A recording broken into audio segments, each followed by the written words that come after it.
सुरेखाने घरामध्ये सर्वांना तिळगुळ दिलेले असतात आणि त्यासोबत सर्व सुनांना काहीतरी गिफ्ट देखील दिलेलं असतं. सुरेखा आता पिंकीला म्हणते की पिंकी, मी तुला माझ्या रूम मध्ये जाऊन तुला तिळगुळ देते आणि एक खास गिफ्ट सुद्धा देणार आहे. तर आता पिंकीचा हात धरून सुरेखा तिला रूम मध्ये घेऊन जाते. सुरेखा पिंकीला म्हणत असते की पिंकी, खरंच अगं माझं तुझ्यावर खूप प्रेम आहे, कारण तू माझ्यासाठी खूप काही केलंय. आज मी जे काही आहे ते फक्त तुझ्यामुळे.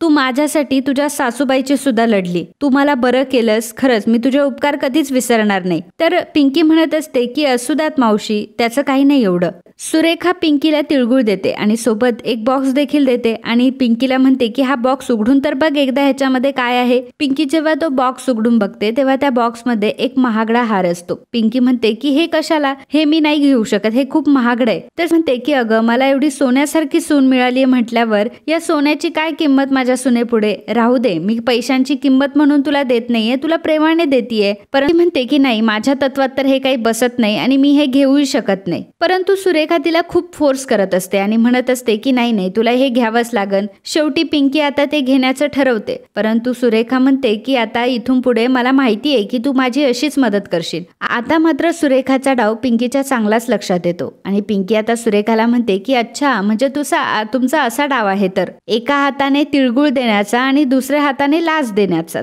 तर इकडे संग्राम हा युवराजला बोलत असतो. युवराजला म्हणत असतो की युवराज, अरे तू काय केलंस रे माझ्यासोबत, तुझ्यावर मी एवढा विश्वास ठेवला परंतु तू माझा विश्वासघातच केला ना. शेवटी मी विसरलो होतो की तू गजराज धोंडे पाटीलचा मुलगा आहे आणि त्याचं रक्त तुझ्या अंगात भिनतंय म्हटल्यावर गद्दारी तर तुझ्यामध्ये लिहिलीच आहे. युवराज त्याला म्हणत असतो की अरे काय बोलतोयस तू. तर संग्राम म्हणत असतो की मला माहिती आहे तू माझ्यासोबत कसं वागलायस ते, आणि युवराज तू खरंच खूप चुकीचं वागलाय. माझ्या आईची या सगळ्यामध्ये काहीच चूक नाहीये. माझी आई तर खूप भोळी आहे रे, आणि ती आता सध्या हे वागतीये कारण तिला कुठेतरी या सगळ्यांचा राग आहे म्हणून ती अशी वागतीये. परंतु तू काय केलंस. युवराज म्हणत असतो की अरे मी केलंय. पिंकी आता इकडे सुरेखा मावशीला म्हणत असते की मावशी, मला आधी का नाही कळलं की तुमचा मला लाच देण्याचा प्रोग्राम आहे म्हणून, आणि मी ही तुमच्याकडनं लाच कधीच घेणार नाही. तर सुरेखा म्हणत असते की अगं असं का बोलतीयस पिंकी तू. पिंकी म्हणते की मला माहिती आहे तुम्ही मला ही लाच का देताय, कारण जेव्हापासून तुम्ही या घरात आलाय आणि जेव्हापासून तुम्ही माझ्या सासूबाईंचा अपमान केलाय, तुमचे सगळे डाव मी मोडून काढलेत, म्हणून तुम्हाला मला लाच द्यायची आणि तुमच्या साईडने मला वळवून घ्यायचंय, परंतु ते ह्या जन्मात शक्य नाहीये.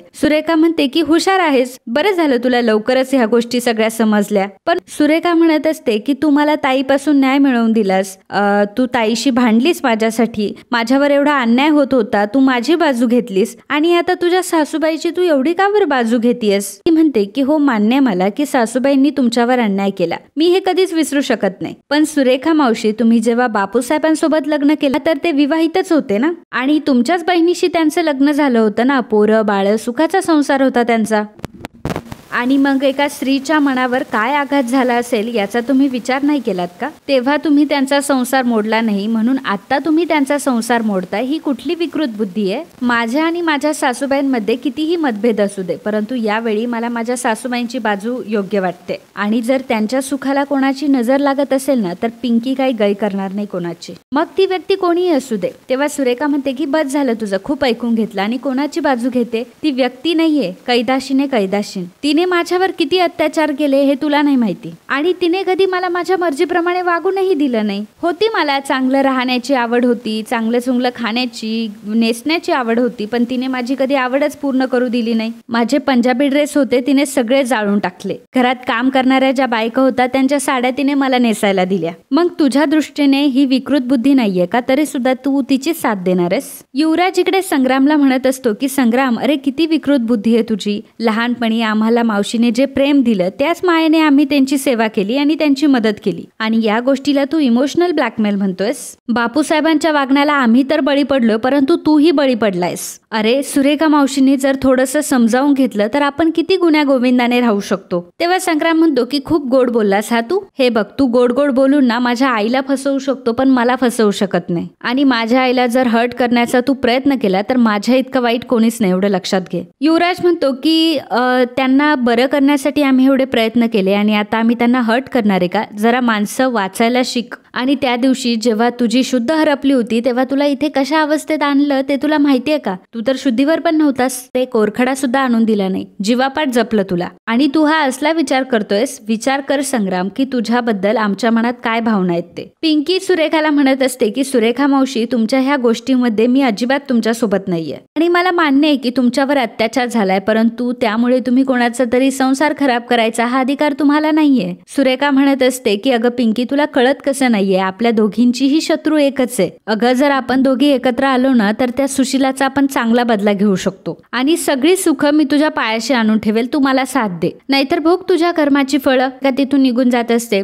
तर पिंकी तिळगुळाचा डब्बा आणि तो नेकलेस पिशवीमध्ये भरते आणि म्हणते की बापूसाहेबांचा आणि आईसाहेबांचा संसार मोडण्याचा विचारही तुम्ही करू नका. माझ्या नात्यांची विण जास्त घट्टे तुमच्या ह्या सोन्याच्या दागिन्यांपेक्षा. आणि मी पिंकी आहे, पिंकी नात्यांना जास्त महत्व देते आणि माझ्या घरातली नाती जर उद्ध्वस्त करण्याचा प्रयत्न केला ना तर तुम्हाला माहिती आहे गाठ कोणाशी येते. तेव्हा सुरेखा म्हणते की शेवटी संग्राम बोलला ते खरंच होतं, तुला काही फायद्याची भाषा काही कळणार नाही, पण तूही लक्षात ठेव की सुशिलाला मी या घराच्या बाहेर काढणारच आणि साहेबांच्या आयुष्यामधून सुद्धा. आणि जर का कोणी माझ्या कामाच्या मध्ये आलं तर त्याला मी संपवणार पण. पिंकी दरवाजा उघडते आणि सुरेखाला तिथून निघून जायला सांगते. तर इकडे चित्रा छान रेडी झालेली असते आणि तिने डिक्टो तिच्या धाकट्या सासूबाईंची कॉपी केलेली असते आणि सत्याला म्हणत असते की सरकार, परंतु सत्या त्याच्या कामामध्ये बिझी असतो आणि तो काही तिच्याकडे बघत पण नाही. तर चित्रा म्हणत असते की आता जर मी ओरडले असते ना लगेच माझ्याकडे बघितलं असतं, पण मी प्रेमाने बोलते तर माझ्याकडे बघायचंच नाहीये तुम्हाला. सत्या आता सहज चित्राकडे बघतो आणि घाबरतो आणि म्हणतो की अगं काय अवतार केलायस हा तू,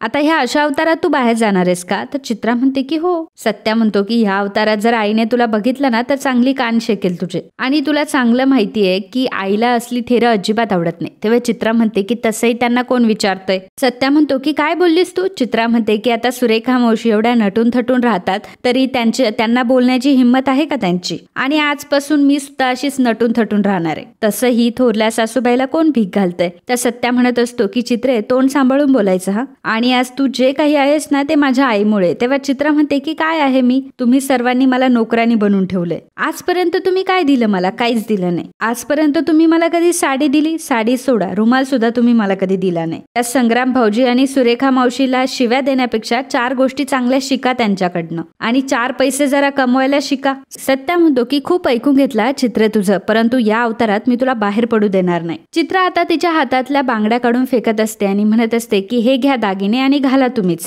तर इकडे पिंकी ही युवराजचीच वाट बघत असते. तितक्यातच युवराजही तिथे आलेला असतो. पिंकी लगेच युवराजला मिठी मारते. युवराज झालंय कारभारीन, मला तुमचा हा चेहरा काहीतरी वेगळंच सांगतोय. तेव्हा पिंकी खूप घाबरलेली असते. तर मित्रांनो आजचा हा भाग इथेच संपतो. पुढील भागात आपल्याला पाहायला मिळणार आहे. पिंकी म्हणते की मी सर्वांना जाहीर करते की हळदी कुंकवाच्या कार्यक्रमाच्या प्रमुख अतिथी या सुरेखा धोंडे पाटील असतात. त्यामुळे सुरेखा ही खूपच हवेत गेली असते. तेव्हा पिंकी म्हणते की आणि आमदारांची बायको म्हणून सुशिला धोंडे पाटील यांचा गावात काय मान आहे ना हे तुम्हाला त्या दिवशीच कळेल. तेव्हा सुरेखा मनात म्हणत असते की आता बघत सगळ्या गावासमोर सुशिलाची मी कशी नाचक्की करते ते. युवराज पिंकीला म्हणत असतो की हा तुम्ही जो घाट घातलाय ना तो कसा पार पडणार आहे हे देवाला आणि तुम्हालाच माहिती.